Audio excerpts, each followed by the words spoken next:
आथिंबो दानदों। सानथालिफोरजों दाख्लै कारिगावआव बुथारजानायनि जा लोगो खर' बुजानानै दोननाय नुदोंमोन नोंथांमोना सासे दा हस्पिटालनिफ्राय फैनानै मा बिबुंथि होदों गुवारै नैबे भिडिअनि गेजेरजों मिथिलांनो हागोन।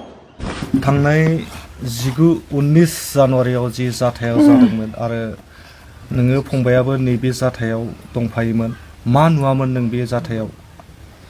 खुलुमबाय, आंनि मुङा जगिराज दं।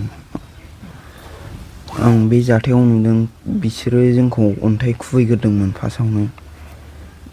अन्थाइ खुबैनानै ओमफ्राय बिराद बुरजा अन्थाइ खुबैदों आरो बेनि उनाव आइनिया माबानानै नुवासै। ओमफ्राय नोंखौ उनाव गारिनिफ्राय दिहुननानै लांबाय बिसोरो? बिलथायखांनानै बिसोरखौ बरनग्रोजोब्बाय आरो ओमफ्राय उनाव आंखौ बरनबाय ओमफ्राय बुबाय। बुनानै बिसोरनि आखाइयाव बोरला दंमोन, सिखा दंमोन। बिसोर गन बायदिसिना लाजोबनायमोन आरो। नोङो मा मा इन्जुर जाखो? ओमफ्राय आंनावथ' आखाइ बायदों, ओमफ्राय नैबे आखाइ फारसेयाबो आगदाना बुनाय, ओमफ्राय आथिङाबो बुनाय आरो खर'आवबो ब्लाड जमा जानानै दं। आथिंबो दानदों आरो बिखा थिखा बुजोबदों आरो सिनस्रियावबो बुदों। थाबायनो लासै लासैसो हायो। स्कुल फरायो, क'क्राझार बिद्यापीठ हाइ स्कुल। क्लास 9 फरायो आं। दाथ' हानाय नंला, आं हाथ'नाय नंला, फरिखाबो जानोसै।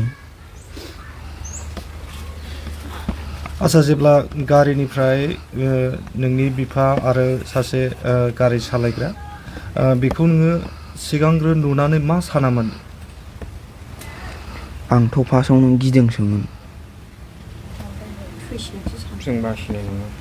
आं थैखासिगोनसो नंखादोंमोन। बिसोर साबैसे दंमोन बे जाथायथिलियाव? बिसोरो बिराद बुरजा दंमोन। साननो हाखवा आरो। औ,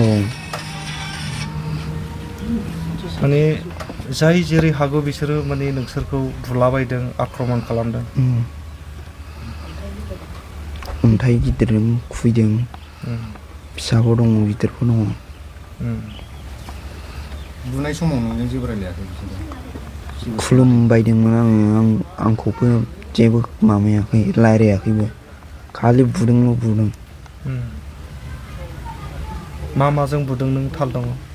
गनजोंबो बुदों, बाथामफोरजों बुदों, औवा दालाय बेफोरजोंबो बुजोबदों।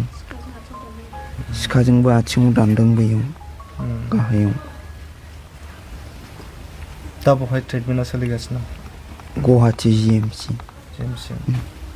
न'आव माला फैया? न'आव हस्पिटालनिफ्राय